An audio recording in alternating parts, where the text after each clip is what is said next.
Bismillahirrahmanirrahim. Assalamualaikum warahmatullahi wabarakatuh. Alhamdulillah, alhamdulillah, summa alhamdulillah, wa la ilaha illallah, Allahu akbar.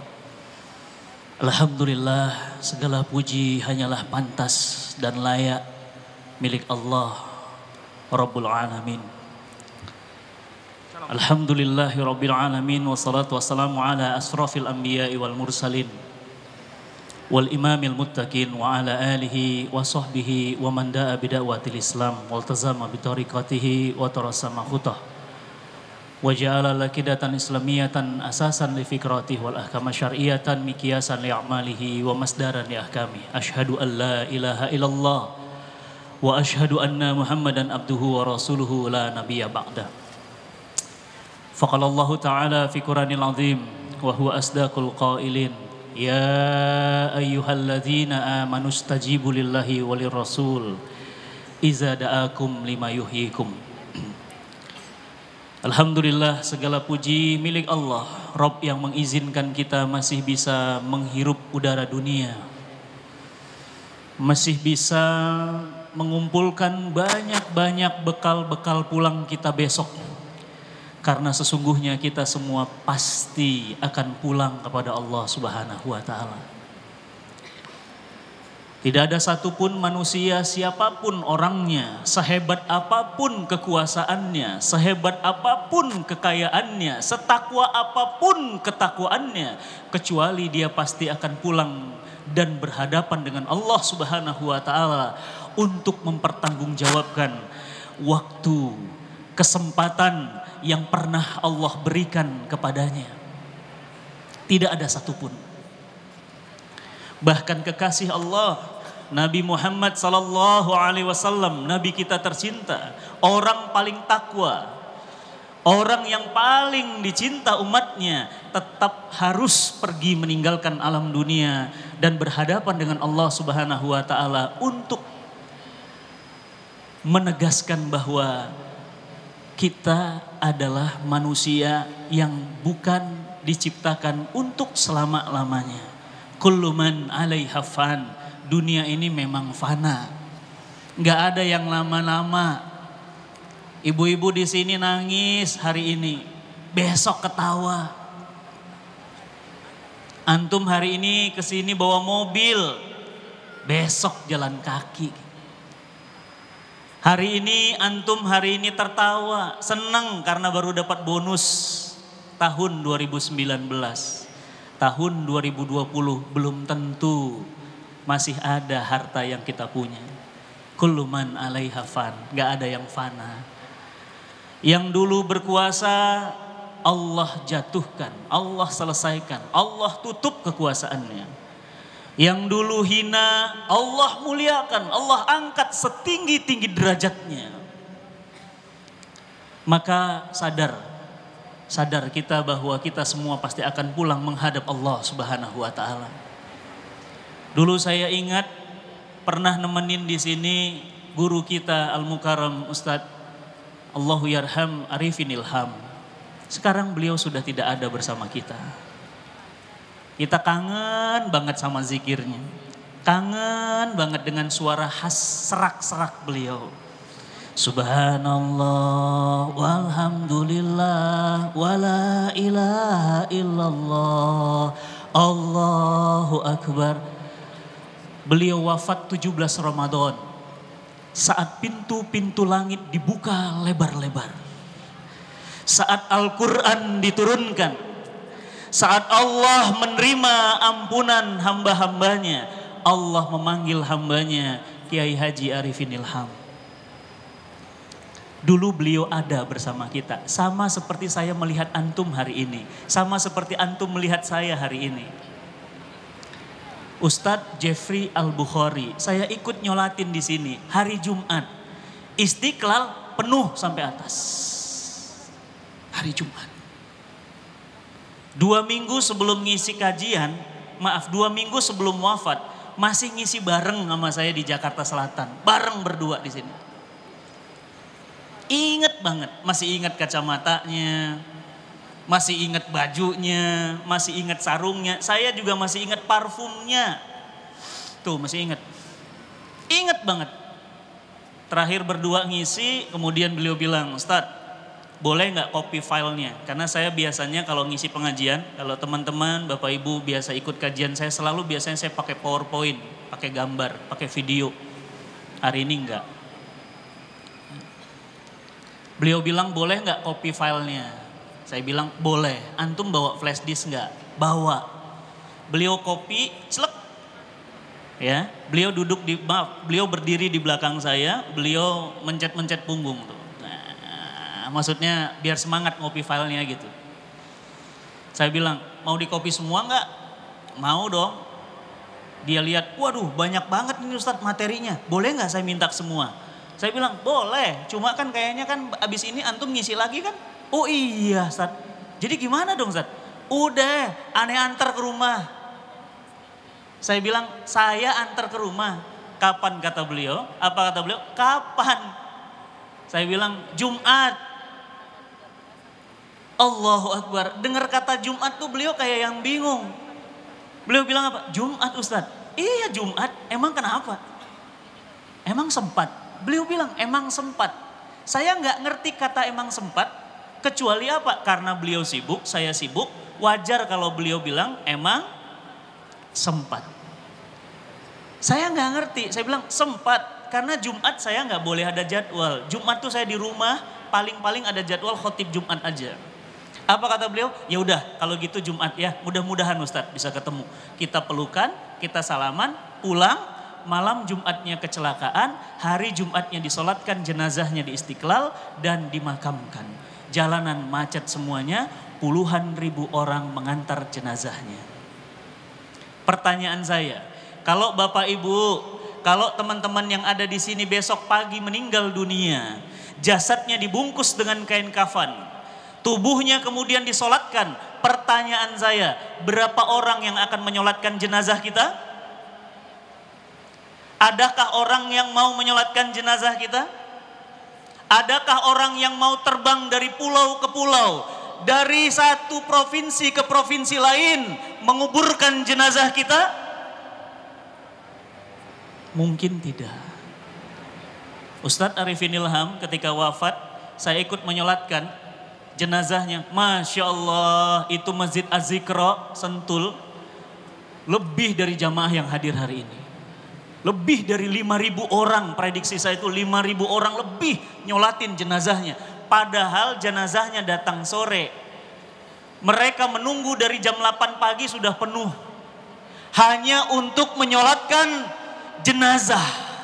Hanya untuk bertemu dengan mayat. Allahu Akbar. Mayatnya aja dikejar orang. Orang mulia, Allah memuliakannya. Saya tanya sama sebelah saya, selesai sholat saya tanya, Mas dari mana? Apa sebelahnya jawab? Saya dari Makassar Ustadz. Makassar? Iya. Khusus terbang ke sini? Iya Ustadz. Tadi malam kami nginep di Bogor. Berapa orang dari Makassar? Kami 15 orang Ustadz. Allahu Akbar. 15 orang dari Makassar naik pesawat. Pertanyaan saya, keluar duit atau dapat duit? Keluar duit untuk nyolatin jenazah. Depan saya tanya, dari mana? Dari Palu. 30 orang naik pesawat, datang untuk nyolatin jenazah. Begitulah orang yang hidupnya penuh dengan keberkahan. Orang yang hidupnya penuh keberkahan, dirindukan banyak orang. Orang yang hidupnya penuh manfaat, dirindukan banyak orang. Orang yang hidupnya penuh dengan manfaat, dicintai banyak orang. Ketika dia wafat, maka penduduk langit dan penduduk bumi berduka atas kewafatannya. Begitupun para sahabat radhiyallahu anhu. Para sahabat itu Masya Allah, karena keimanan mereka yang dahsyat kepada Nabi kita Muhammad sallallahu alaihi wasallam, mereka menjadi orang yang sangat bermanfaat kepada lingkungannya, bermanfaat kepada istrinya, bermanfaat kepada anak-anaknya. Wafatnya mereka dirindukan, wafatnya banyak mereka, orang merasa kehilangan. Sekali lagi saya ingin bertanya kepada Bapak Ibu semuanya, teman-teman semuanya. Kalau kita wafat besok, dan pasti besok kita wafat, adakah orang merasa kehilangan? Tanya masing-masing diri kita. Saya juga nanya sama diri saya. Kira-kira kalau saya besok meninggal, kira-kira kalau WA-nya besok masuk ke antum tuh, WA dikirim sama istri saya. Inna lillahi wa inna ilaihi roji'un. Telah meninggal dunia Fatih Karim. Kira-kira WA-nya akan nyampe ke antum, reaksinya apa?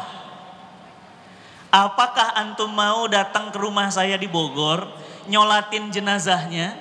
Apakah mau dari daerah datang, nyolatin jenazahnya, ngantar ke makamnya untuk pertemuan terakhir kali, ataukah tidak? Seperti itulah antum bisa mengukur seperti apa kekuatan kita, manfaat kita di hadapan orang banyak.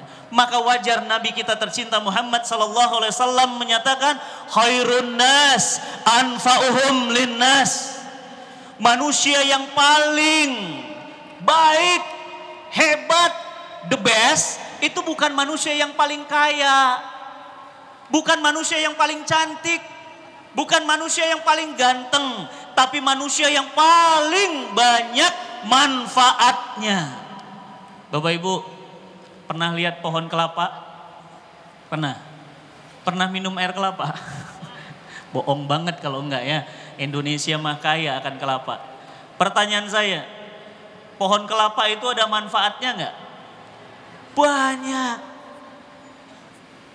Daunnya, tangkai daunnya, atau ya itu yang namanya helai daunnya bisa jadi apa? Masih ingat? Tulangnya jadi apa? Sapu lidi. Manfaat enggak? Manfaat. Orang nyari enggak? Nyari. Ada nilainya enggak? Ada. Daunnya jadi apa? Ketupat. Orang nyari enggak? Orang beli enggak? Beli. Orang butuh enggak? Butuh. Kenapa? Manfaat. Buahnya dibungkus, dibuka, serak. Apa itu namanya? Sabutnya. Orang nyari enggak? Untuk apa? Bisa untuk pembersih spons badan, betul? Iya, ada yang terbuat dari sabut kelapa. Bisa jadi apa lagi? Sabut kelapa? Keset. Bisa jadi apa lagi? Banyak. Selesai?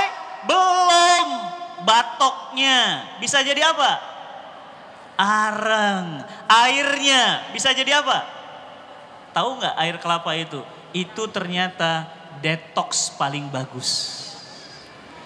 Saya itu di rumah itu alhamdulillah sering banget nyetok air kelapa. Tapi air kelapa yang bagus, yang muda, yang maaf ya isinya itu, dagingnya itu yang masih kayak leho. Tahu leho? Tahu leho? Ingus. Tuh airnya tuh itu paling bagus buat jaga kesehatan. Kenapa? Detox. Jadi kita fresh. Kenapa? Gak ada racun di badan. Makanya otak seger, badan seger. Gak ada racunnya. Manfaat gak? Ada nilainya gak? Dicari-cari orang gak? Iya. Batok kelapa, air kelapa. Bisa jadi apa lagi air kelapa? Bisa jadi apa? Nata de coco. Betul? Iya, itu dikumpulin airnya jadi nata de coco. Harganya mahal gak? Lumayan, tergantung kualitasnya. Selesai? Belum. Batangnya, pohonnya, akarnya, semuanya manfaat. Pertanyaannya, antum hidup di dunia ngasih manfaat apa?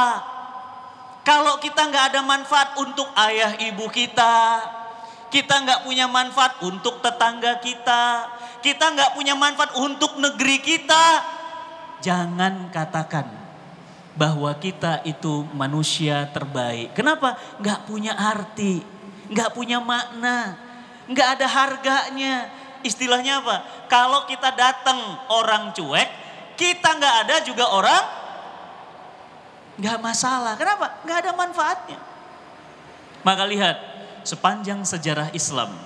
Coba lihat, nih saya mulai masuk kepada materi.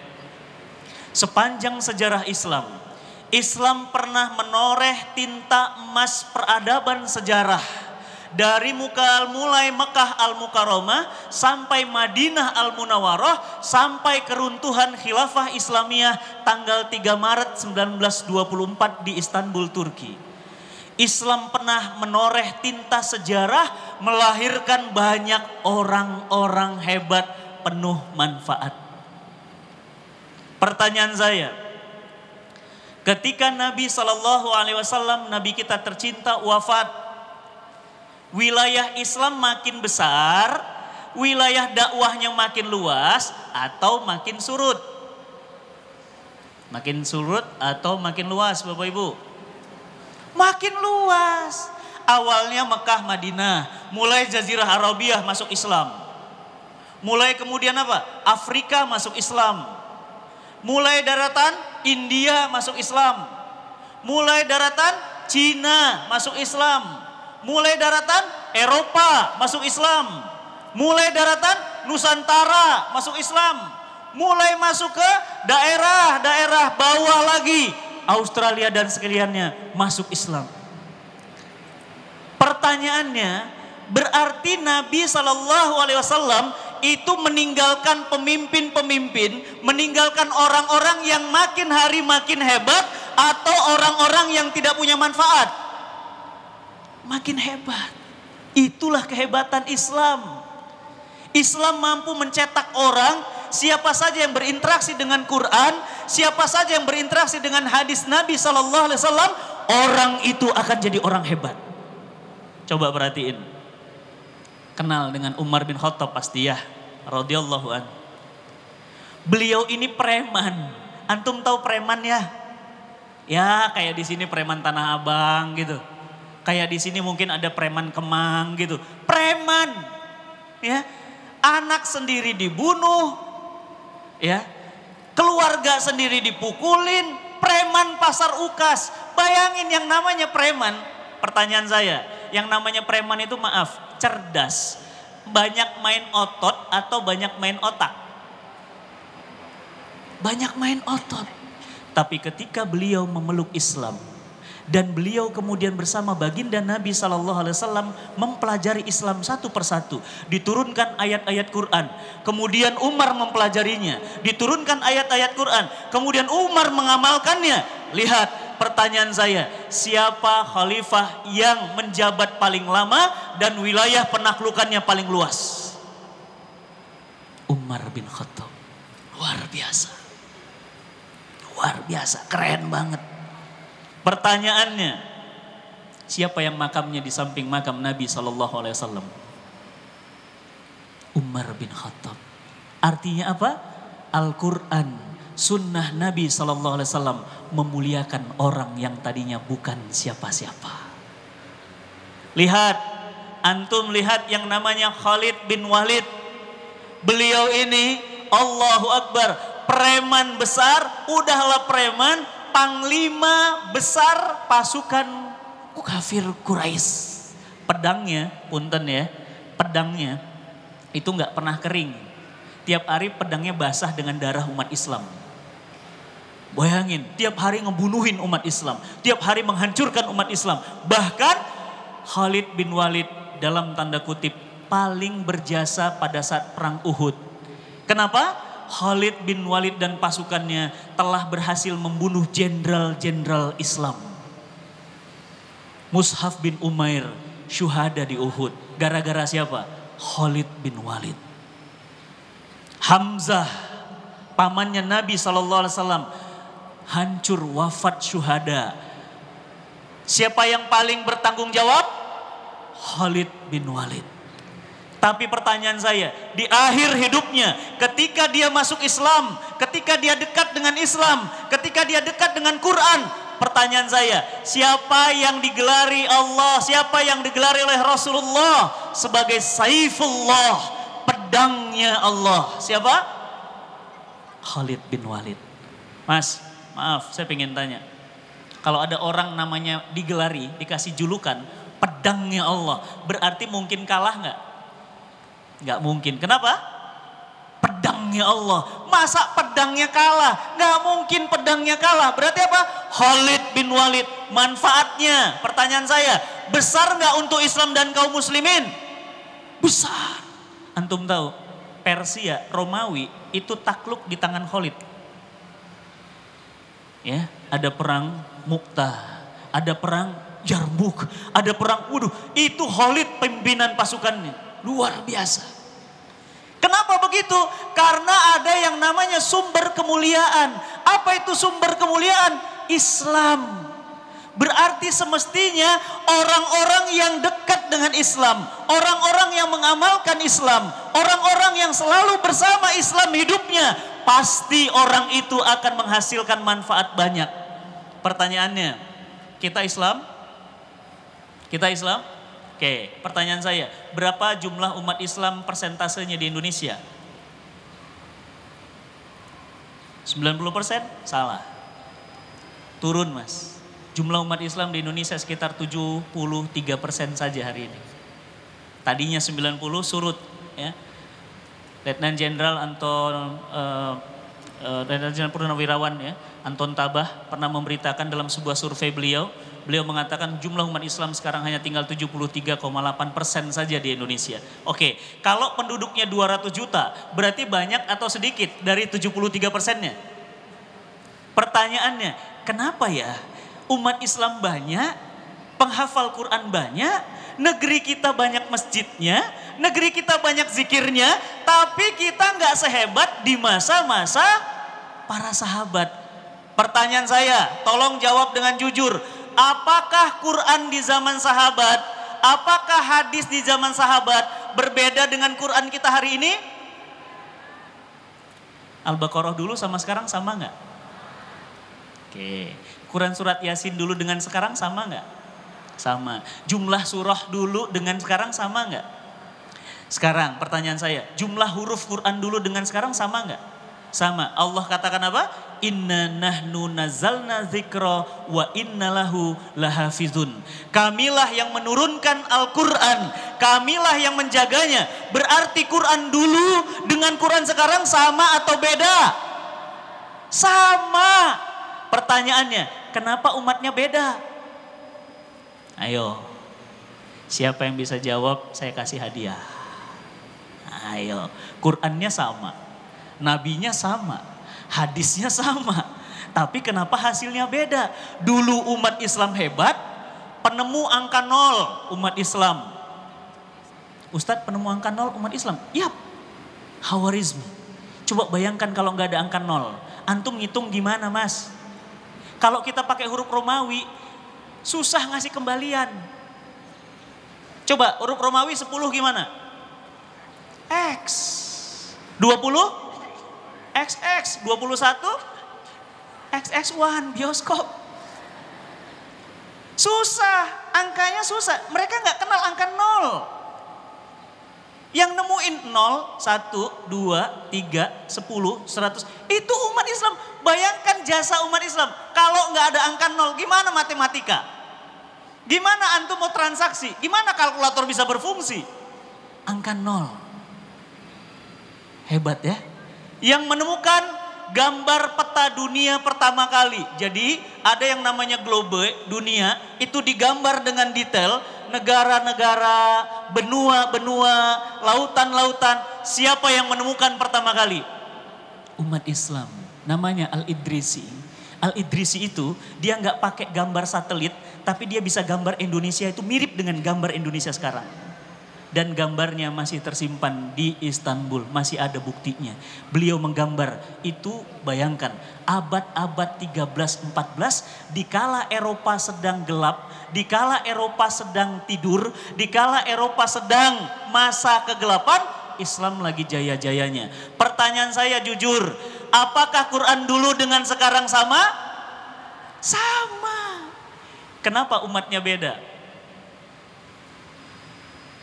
Kita hari ini, Masya Allah, umat Islam dibantai di Xinjiang, di Uighur, kita nggak bisa apa-apa. Jauh kalau di Cina mah, nggak usah jauh-jauh. Rohingya dibakar hidup-hidup, rumahnya dibakar, mereka diusir dari negerinya. Kita nggak bisa apa-apa. Nggak usah jauh-jauh Rohingya, Thailand. Apa namanya Muslim di Thailand? Apa itu Thailand Selatan? Apa? Siapa yang tahu di sini? Patani. Ya. Itu apa?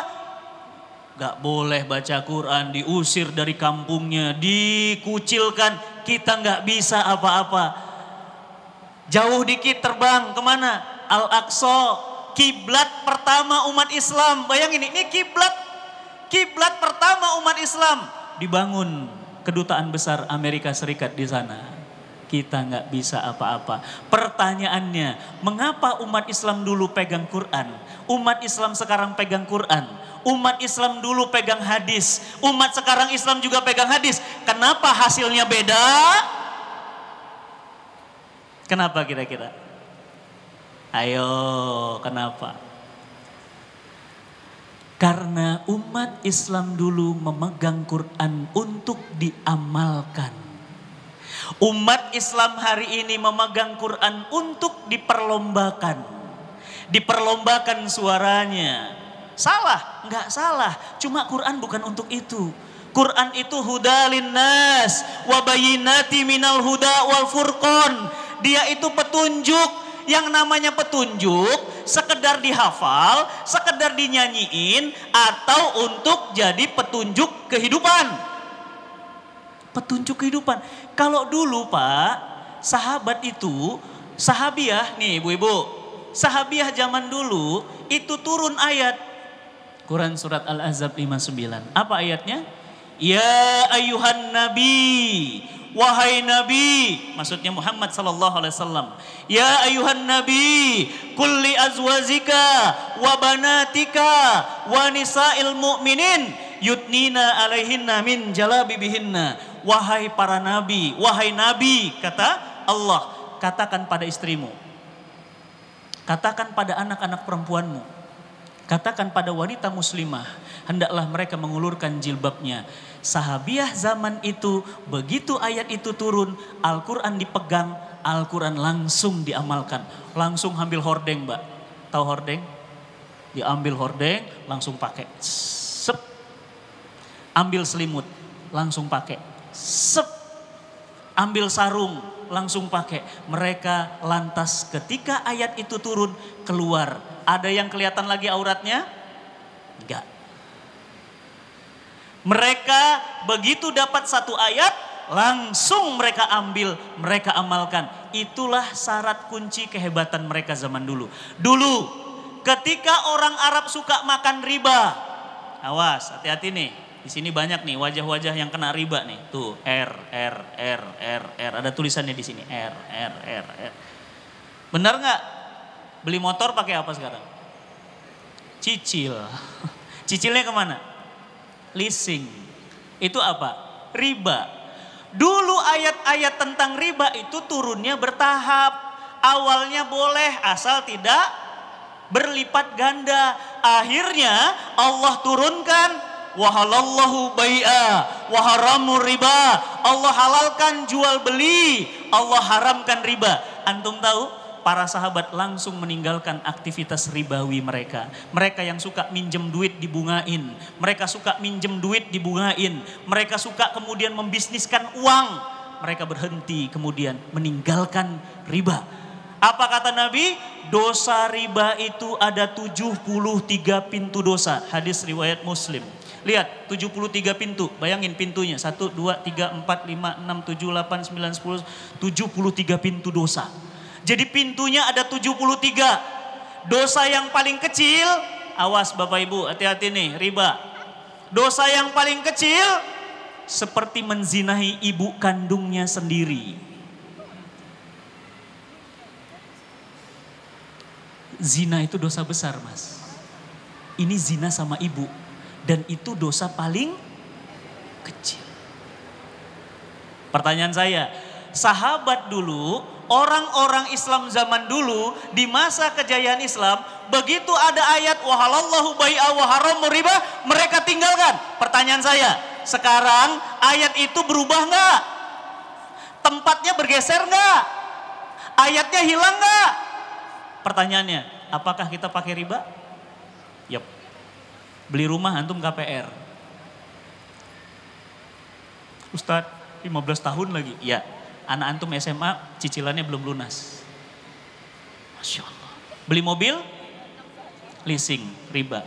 Pinjem ke bank, bank kemudian ngocorin pinjaman, kemudian antum mencicil plus bunga, itu riba. Fatwa MUI, maaf ya, fatwa MUI riba itu haram. Jelas, MUI Republik Indonesia memfatwakan riba itu haram. Kenapa? Karena ayatnya jelas. Wahalallahu bai'a wa haram riba. Allah halalkan jual beli, Allah haramkan riba. Pertanyaan saya, sekarang orang pakai asuransi. Coba lihat, mulai banyak asuransi berjatuhan. Ya, punten, ada asuransi X, ada asuransi B, bahkan ada lagi baru-baru ini asuransi yang melibatkan banyak orang.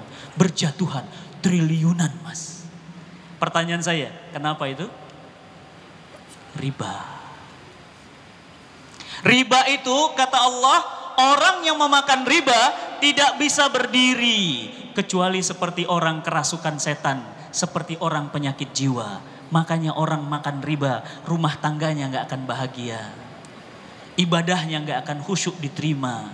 Doa-doanya tidak akan diijabah. Apa kata Nabi SAW? Seseorang yang badannya berdebu, rambutnya putih, dan dia menengadahkan tangannya. Ya Rob, ya Rob, ya Rob. Apa kata Nabi? Bagaimana doanya bisa diijabah? Karena makanannya, pencariannya, pekerjaannya berasal dari harta yang haram. Beda generasi dulu dengan sekarang. Riba diharamkan, mereka langsung stop. Generasi sekarang riba diharamkan, malah dilegalkan. Bahkan diwajibkan. Ada tulisan spanduk tadi di depan tuh. Depan sana di jalan, gak tahu jalan mana tadi ada tulisan. Hari gini gak ngutang, gak keren. Berarti orang yang keren hidupnya banyak utang. Cung, siapa yang punya utang? Jujur. Ayo saya doain, insya Allah. Ini hebat yang gak punya utang. Jujur. Yang hidupnya ada hutangnya. Ada hutangnya. Allahu Akbar. Ini wajah-wajah banyak utang. Ini yang gak ngaku benar gak punya utang ya? Allahu Akbar. Saya doakan tahun ini hutangnya lunas semua insya Allah. Awas mas, ini istiqlal loh, didoain. Allah cukupkan kecukupannya dengan kecukupan yang sempurna. Amin. Allah angkat hutang-hutangnya dan dia wafat meninggalkan surplus bukan hutang. Amin. Hutang. Mas, hati-hati dengan utang loh.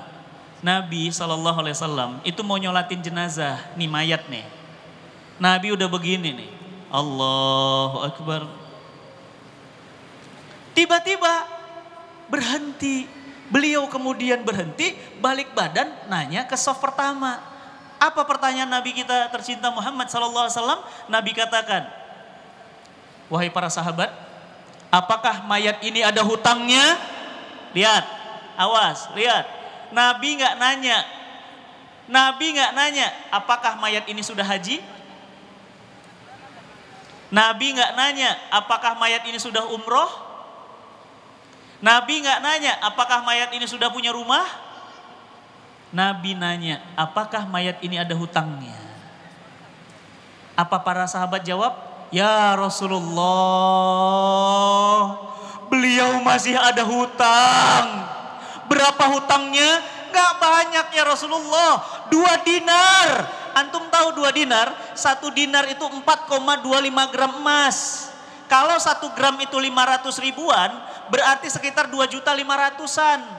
Banyak apa dikit? Dikit. Banyak. Waduh, repot banget kalau 2.500.000 itu banyak. Berarti sudah di bawah garis kemiskinan itu. 2.500.000. Berarti kalau 2 dinar berapa? 5 juta. Nah, itu agak banyak dikit. 5 juta. Apa kata Nabi? Beliau ada hutangnya? Ada ya Rasulullah. Berapa? Wajah Nabi merah, mata beliau marah, dan kata beliau, Beliau ada hutangnya? Ada. Berapa hutangnya? 2 dinar ya Rasulullah. Maka apa kata Nabi sallallahu alaihi wasallam? Solatkanlah bagimu. Solatkanlah bagimu. Nabi pulang, gak mau nyolatin jenazah yang ada hutangnya. Awas yang punya hutang. Antum malam ini meninggal dunia, meninggalkan hutang. Dan hutangnya tidak lunas terbayar, menjadi beban istrinya, menjadi beban anaknya, menjadi beban ayahnya, menjadi beban keluarganya. Dan ruhnya terkatung-katung antara bumi dan langit, tidak diterima Allah Subhanahu wa ta'ala. Jangan hobi hutang. Tapi hari ini semua pakai hutang. Beli handphone, utang, kartu kredit. Ya enggak? Beli motor, utang, leasing. Kan belum lunas, nyicil. Beli rumah, utang. Nikah utang juga. Allahu Akbar. Antum ini pantesan. Ternyata nikah pun utang juga. Ya, Allahu Akbar. Itulah bedanya generasi dulu dengan generasi sekarang. Lihat.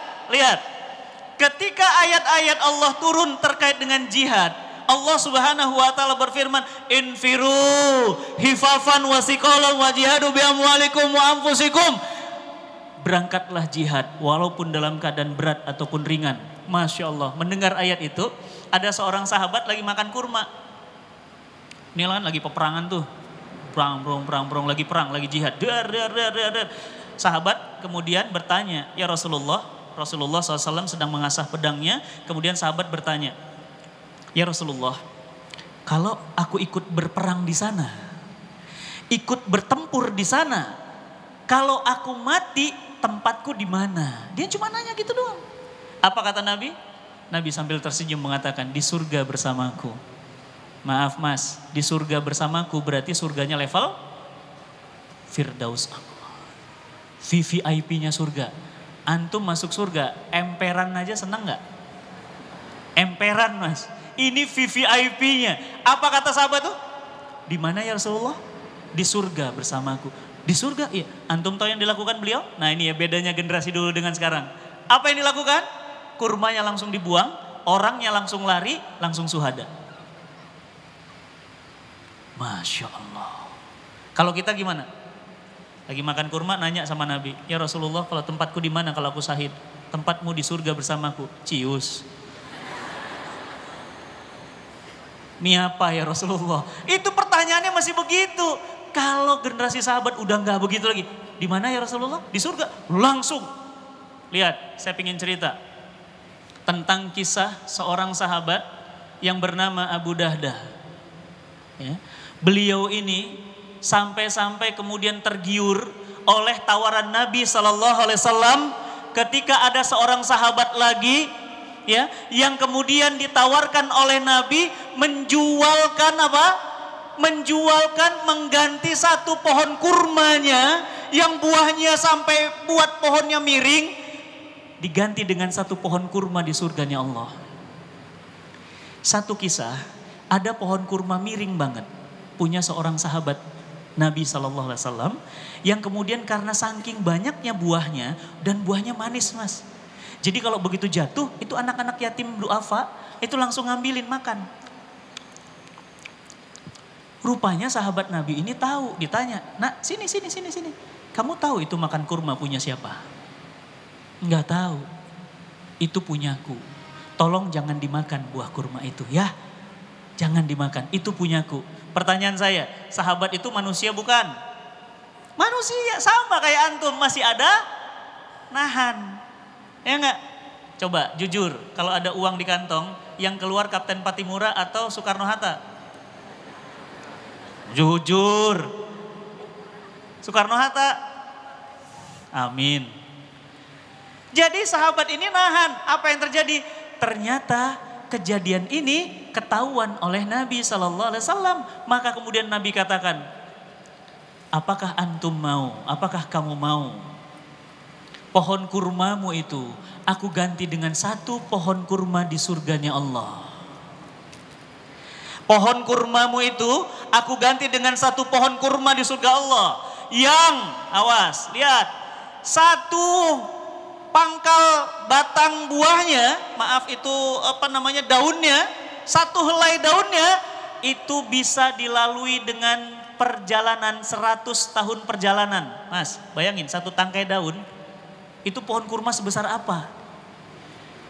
Apa kata Nabi? Satu tangkai, jadi nanti di surga, ya jangan kaget ya, pintu gerbangnya aja, Allahu Akbar, seluas ya langit dan bumi, itu luas pintu gerbangnya. Jadi wajar kalau kurmanya segede itu. Satu daunnya itu bisa dilewati dengan 100 tahun perjalanan. Apa kata sahabat ini? Ya Rasulullah, ini pohon kurmaku satu-satunya. Dia nggak bilang enggak. Dia nggak nolak, cuma bilang, ya Rasulullah, ini pohon kurmaku satu-satunya. Berarti mau apa enggak? Kedengaran kisah ini seorang sahabat yang bernama Abu Darda. Abu Darda mengatakan apa? Sini, aku tadi mendengar pembicaraanmu bersama Rasulullah SAW dan Nabi menawarkan kepadamu satu pohon kurma di surga. Kamu tahu siapa aku? Kata seorang sahabat ini, dia mengatakan bahwa siapa yang gak kenal dengan Abu Darda? Pemilik 1000 pohon kurma terbaik di kota Madinah. Bayangin ya, 1000 pohon kurma terbaik di kota Madinah dilengkapi dengan taman-taman yang indah. Apa katanya? Abu Darda mengatakan, mau gak kamu? Aku tukar pohon kurmamu yang satu yang sudah miring itu dengan 1000 pohon kurma milikku.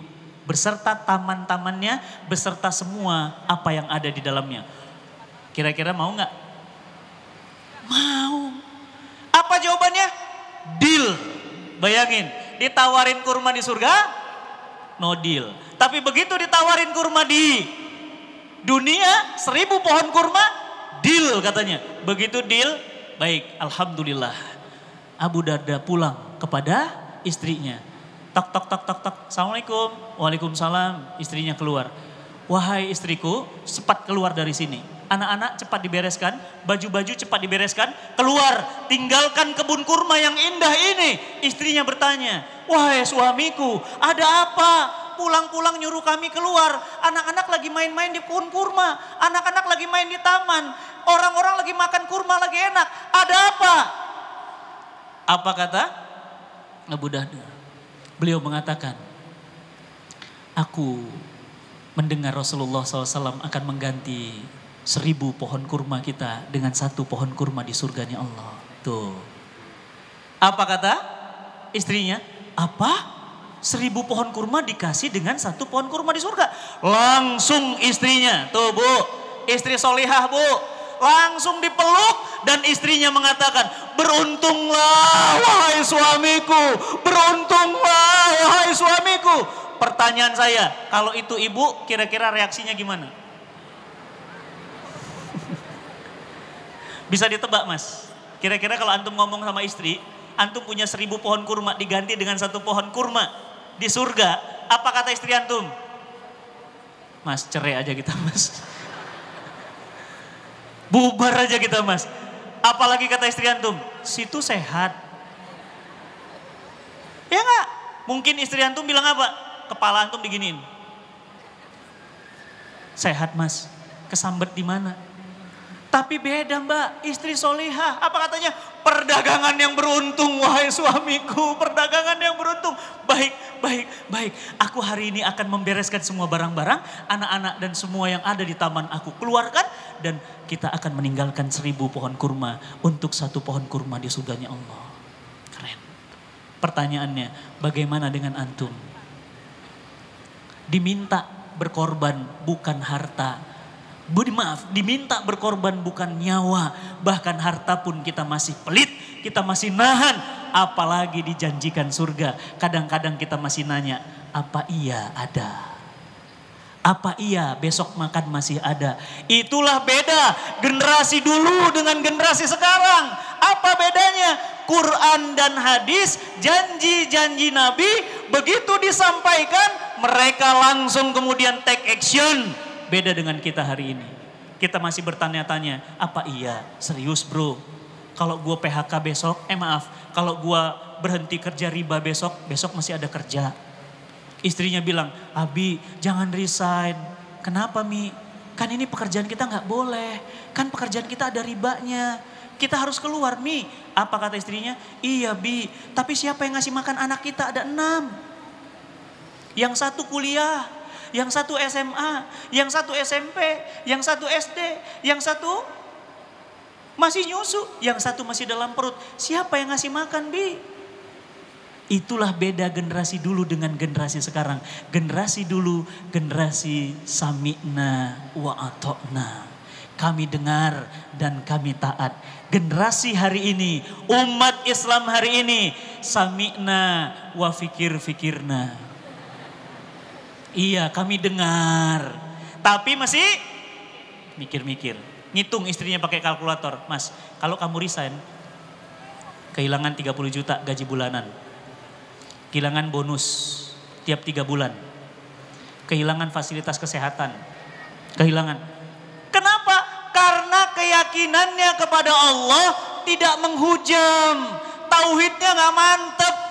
Maka wajar kalau generasi dulu sehebat Muhammad Al-Fatih. Beliau luar biasa. Ketika Nabi SAW, Nabi kita tercinta mengabarkan bahwa Konstantinopel akan ditaklukkan. Antum tahu Konstantinopel? Itu Romawi Timur. Itu ibu kotanya Romawi Timur. Konstantinopel zaman dulu itu kayak Amerika zaman sekarang. Inggris zaman sekarang. Rusia zaman sekarang.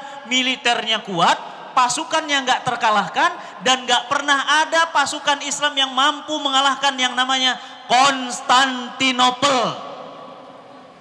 Tapi ketika Muhammad Al-Fatih membaca hadis itu, maka kemudian Muhammad Al-Fatih mengatakan bahwa akulah yang akan menaklukkan Bizantium, Konstantinopel. Lihat, beda ya. Beda ya. Zaman dulu ketemu hadis yakin 100%. Zaman sekarang ketemu hadis, apa iya? Masa sih? Kalau iya, kalau enggak, astagfirullahaladzim. Apa kata Muhammad Al-Fatih?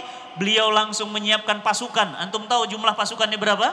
250.000 pasukan. Bayangin, ini nggak sampai 250.000. Masjid Istiqlal ini juga kalau penuh atas bawah totally kayaknya nggak sampai 250.000. 250.000 pasukan disiapkan. Sampai pasukannya bilang apa?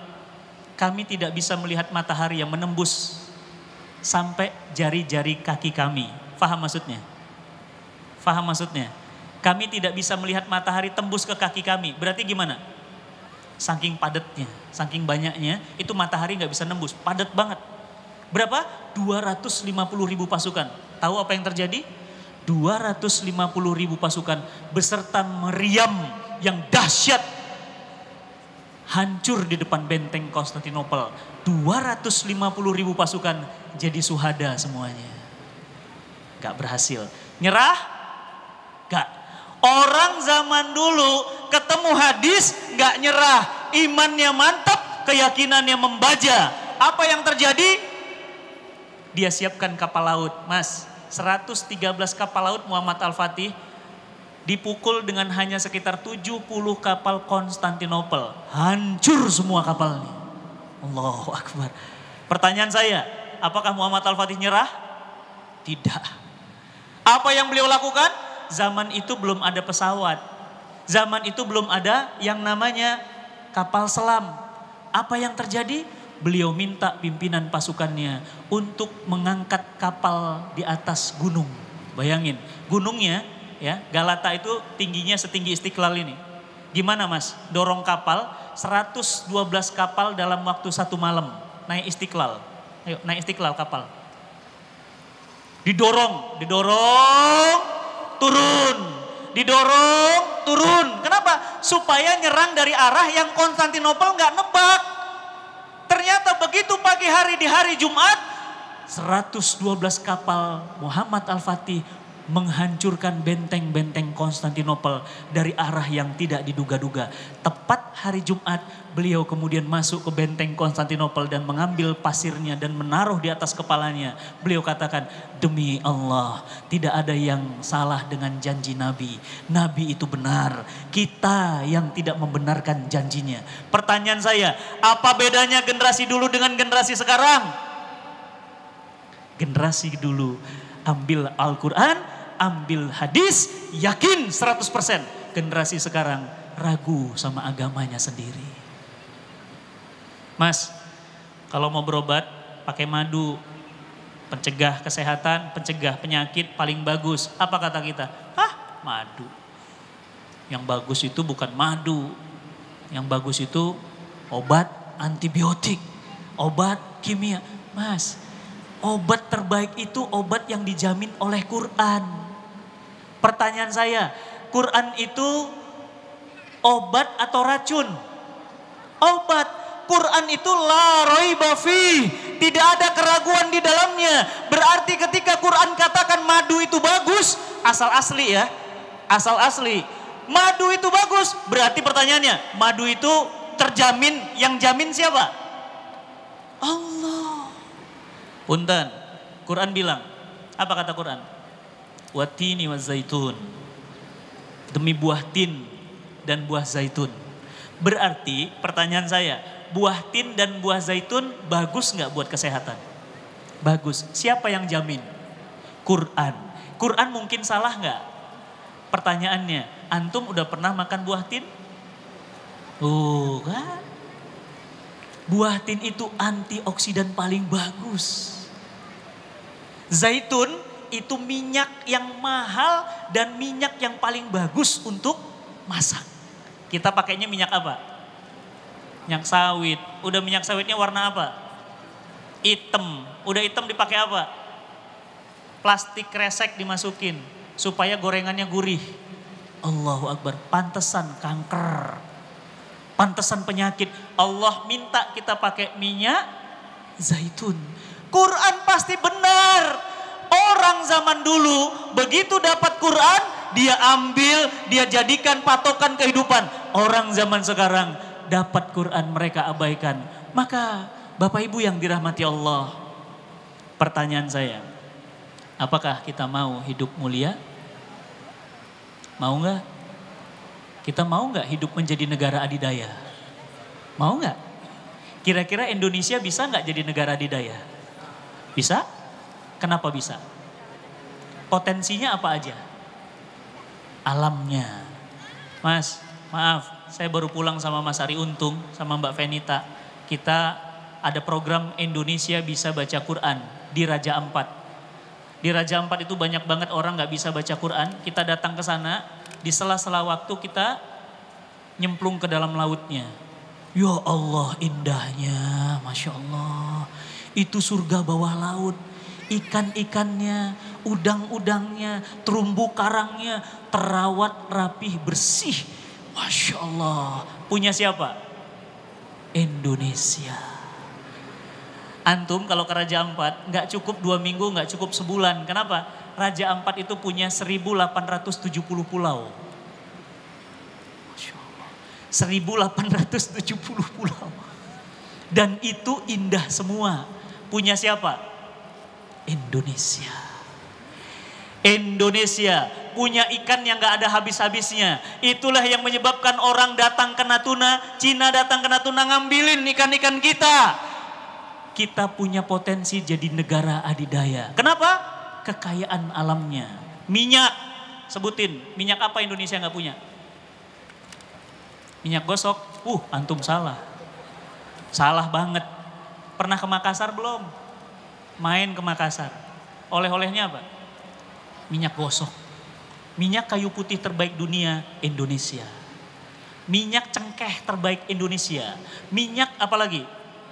Semua jenis minyak itu Indonesia paling bagus. Indonesia punya minyak di atas tanah. Minyak apa namanya? Sawit. Siapa penghasil sawit terbaik dunia? Indonesia. Di bawah kaki kita ini banyak minyak. Minyak apa? minyak bumi. Penghasil 5 besar minyak bumi terbanyak dunia. Indonesia. Masya Allah. Selesai? Belum. Karet. Nih kalau nggak ada karet nih. Karet. Banyak karet. Fungsi karet. Bayangkan kalau karet nggak ada. Siapa penghasil karet terbaik dunia? Indonesia. Antum kalau turun di Jambi, pesawatnya turun di Jambi atau turun di Bengkulu atau turun di Pekanbaru, sejauh mata antum memandang itu pohon karet sama sawit. Indonesia punya karet terbaik dunia. Selesai? Belum.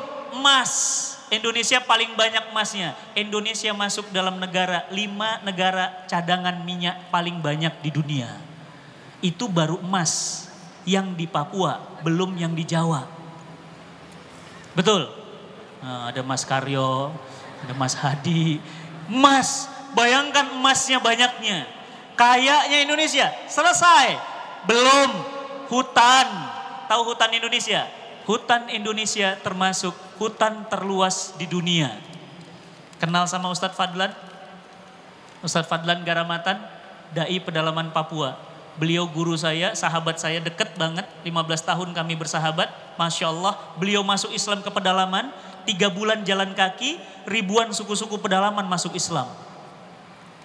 Apa kata beliau? Kalau ada pesawat jatuh di Kalimantan, di Papua, maka pesawat itu hilang, gak akan bisa dicari. Kenapa? Saking luasnya hutan Indonesia. Indonesia itu super kaya. Bisakah Indonesia menjadi negara adidaya? Bisa, sangat bisa. Apalagi yang menyebabkan Indonesia berpotensi selain kekayaan alamnya? Manusia-manusianya. Antum udah dengar kabar belum? Bapak Ibu udah dengar kabar belum? Indonesia itu penduduknya ternyata penduduk yang paling dermawan. Siapa yang pernah umroh? Cung, tinggi-tinggi. Yang pernah umroh? Masya Allah, sedikit. Saya doakan yang belum umroh tahun ini, amin. Insya Allah, kalau nggak sama Gim nanti sama saya, amin. Insya Allah, umroh tahun ini ya.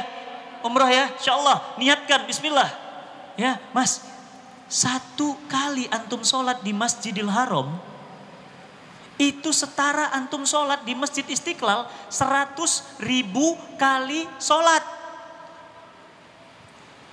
Siapa pengurus Masjid Istiqlal di sini? Pernah nggak sholat di sini 100.000 kali? Itu cuma setara dengan 1 kali sholat di Masjidil Haram. Gimana pahalanya nggak luar biasa? 1 rakaat cuma Allahu Akbar. Setara dengan 100.000 kali sholat di Istiqlal. Masya Allah pahalanya. Saya doakan umroh semua, amin ya Allah. Umroh bersama keluarganya ya Allah. Umroh bersama orang-orang yang tercinta ya Allah. Umrohkan mereka saudara-saudara kami ya Allah sebelum ajalnya tiba ya Allah. Izinkan mereka ya Allah menyentuh dinding-dinding Ka'bah ya Allah. Amin ya Rabbal Alamin. Pernah umroh? Coba lihat siapa orang, bangsa mana orang yang paling dermawan. Tanya sama orang-orang sana. Semua mereka bilang apa? Indonesia. Kalau udah belanja, ngeri, panik. Dari mulai kurma, biji kurma, dari mulai batang kurma, kurma muda, semua diborong. Berangkat tasnya cuma 2 bu, pulangnya 8. Ada anaknya, ada cucunya, ada cicitnya. Orang mana? Indonesia. Coba lihat tukang-tukang jualan di Mekah seputaran Masjidil Haram, Masjid Nabawi, semuanya bisa bahasa Indonesia. Kenapa? Saking banyaknya orang Indonesia yang berdagang. Dan tukang sapu Masjidil Haram, tukang sapu Masjid Nabawi, kalau ngeliat wajah Indonesia, langsung dia gini. Ngasih kode dia. Tapi kalau ngeliat maaf, wajah-wajah bangsa lain, kenapa? Pelit. Orang Indonesia, royal luar biasa. Lihat ini sekarang, penggalangan dana banjir, terkumpul berapa ratus miliar. Siapa itu? Indonesia. Orang Indonesia itu dermawan mas. Orangnya gak tegaan, orangnya baperan, tahu? Iya. Orang Indonesia itu baperan, gak bisa ngelihat orang ganteng. Serius, makanya saya alhamdulillah membimbing banyak artis-artis hijrah. Alhamdulillah Teguh Wisnu tahun 2014, Laudia Cynthia Bella tahun 2015, Dewi Sandra tahun 2015. Bagaimana strategi saya supaya banyak orang hadir? Ajak kajian bawa artis. Rame nggak yang hadir? Rame. Kenapa? Orang Indonesia itu baperan. Serius. Mau bawa orang banyak lagi? Bawa artis Korea. Rame yang hadir. Cewek. Ya. Mau lebih bagus lagi? Bawa artis yang baru masuk Islam. Saya buat video bertiga, Ustadz Felix Xiao, saya sama Roger Danuarta. Masya Allah, yang nontonnya 1,7 views, juta. 1,7 juta views. Kenapa? Roger Danuarta masuk Islam. Orang Indonesia itu baperan. Nggak bisa ngelihat yang ganteng, cantik, nggak bisa ngelihat yang sedih-sedih. Orang Indonesia itu mentalnya penolong. Berarti pertanyaan saya, berpotensi nggak Indonesia ini jadi negara adidaya dunia? Sangat. Kenapa? Karena alamnya kaya, manusia-manusianya baik-baik, manusia-manusianya hatinya lembut, manusia-manusianya punya akhlak yang baik. Dan itu ada di negeri ini, negeri kita Indonesia. Negeri yang punya potensi luar biasa. Negeri inilah yang berpotensi, apa kata Nabi? Di akhir zaman nanti ada kebangkitan dari negeri paling timur. Coba lihat, negeri paling timur. Negeri paling timur itu mana? Indonesia. Ingat, coba lihat. Dulu film kita film apa?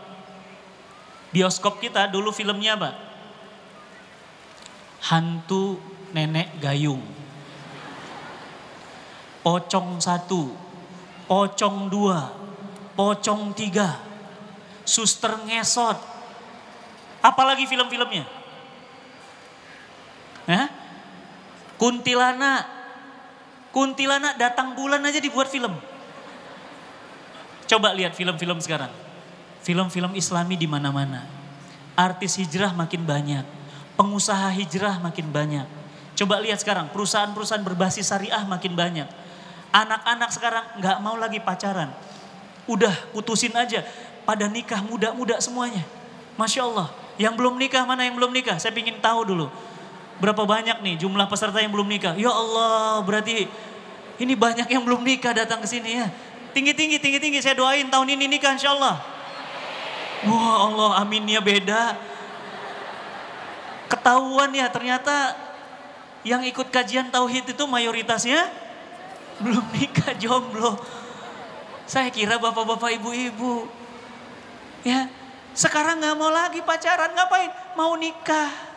Makanya aktivitas-aktivitas kajian pranikah menjamur di mana-mana. Ya, tulisan-tulisan tentang pernikahan dibaca jutaan kali di mana-mana. Kenapa? Karena Indonesia sedang berproses menuju negara adidaya. Percaya nggak? Percaya. Kenapa? Yang namanya gelap, yang namanya sumpek, yang namanya gelap malam. Pertanyaan saya, setelah malam yang gelap, besoknya apa? Terang. Kita sekarang lagi ngerasakan ini. Ya Allah, pengangguran. Ya Allah, banjir di mana-mana. Ya Allah, harga-harga naik. Ya Allah, banyak perusahaan tutup. Ya Allah, ekonomi semakin sulit. Ya Allah, kebakaran. Ya Allah, kebanjiran. Ya Allah, likuifaksi, tsunami, gempa. Tenang. Apa kata Allah? Walanabluwannakum bisyai'in minal khauf wal ju' wa naqsim minal amwal wal anfusi was samarat wa bassiris sabirin. Bangsa Indonesia, bangsa penyabar, sabar. Hebat sabarnya. Apa kata Allah?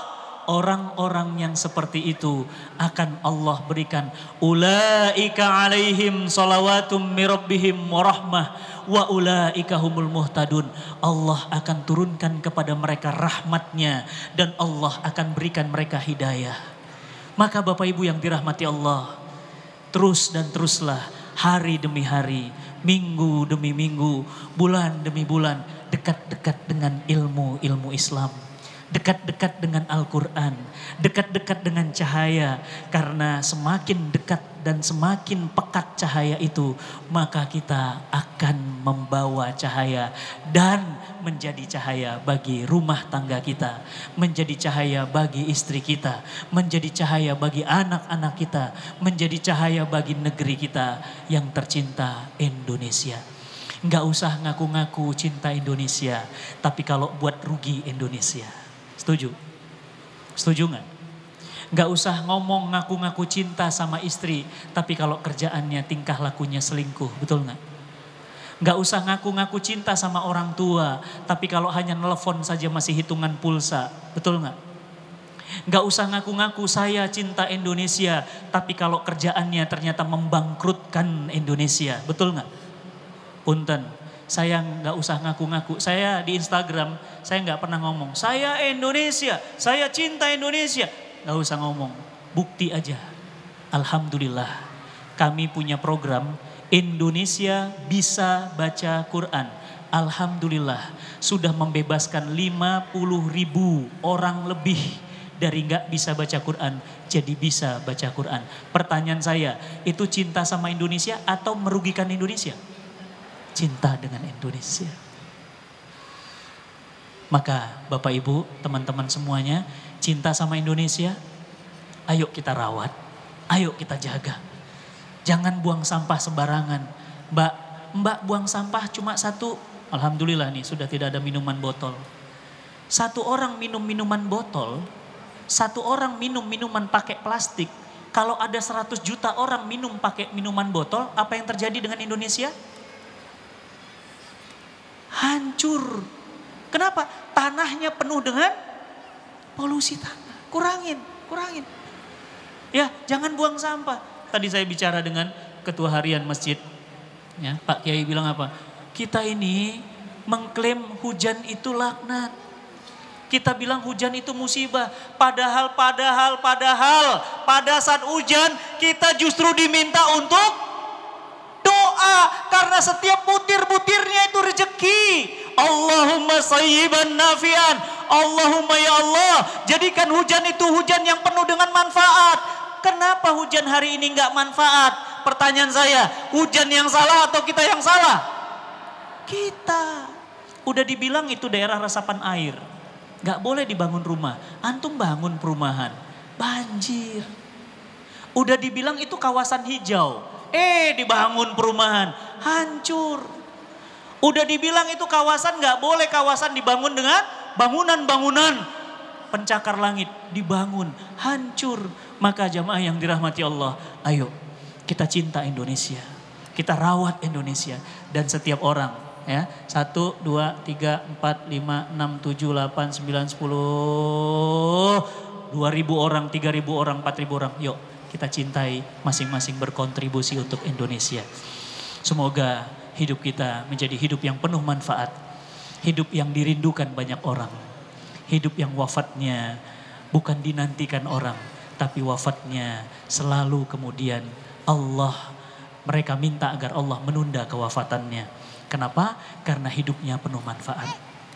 Mari sama-sama kita semuanya berjanji pada diri kita semuanya, pulang dari sini jadi manusia yang paling bermanfaat. Jadi manusia yang paling dirindukan orang. Dan kita berkomitmen untuk sama-sama menyelamatkan negeri kita tercinta Indonesia dan membawa negeri kita menjadi negara adidaya dunia yang bermanfaat bagi negara-negara dan bangsa-bangsa yang lainnya. Dengan Islam, hanya dengan Islam, Mekah dan Madinah menjadi negara adidaya di zamannya karena Islam. Istanbul mampu menjadi negara ibu kota Islam karena Islam. Semua mulia karena Islam. Maka yuk jangan malu-maluin agama kita. Jangan malu-maluin Nabi kita. Kita ngaku cinta kepada Nabi kita. Maka jangan membuat malu kepada agama kita sendiri. Bismillah. Mohon kepada Allah Subhanahu wa ta'ala agar Allah melembutkan hati kita. Agar Allah meringankan langkah kita. Dan kita menjadi orang-orang yang mulia. Ini Materi dari saya, semoga kita menjadi sumber-sumber kemuliaan seperti generasi-generasi sebelumnya pernah mulia, pernah menulis tinta sejarah dengan tinta-tinta peradaban emas.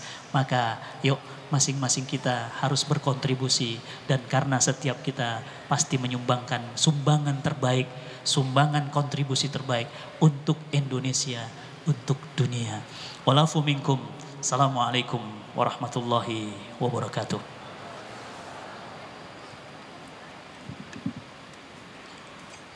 Hatur terima kasih Ustadz Fatih Karim atas ilmu yang telah disampaikan. Semoga kita semua bisa amalkan dalam kehidupan sehari-hari. Jamaah kajian Tauhid yang berbahagia, sebelum guru kita Agim menyampaikan ilmunya kepada kita, kami sampaikan agenda kajian bersama guru kita Kiai Haji Abdul Hakim Nastiar dan Asatidz Darut Tauhid. Kajian yang terdekat, kajian Al-Hikam di Masjid Al-Latif, Selasa 21 Januari 2020, pukul 09 pagi sampai dengan pukul 12.00 waktu Indonesia bagian Barat. Kajian Tauhid di Masjid Baitul Ihsan Komplek Bank Indonesia, Senin 27 Januari 2020, pukul 18.00 sampai dengan pukul 21.00 waktu Indonesia bagian Barat. Dan kajian Tauhid di Masjid Istiqlal ini insya Allah kembali akan dilaksanakan Ahad 9 Februari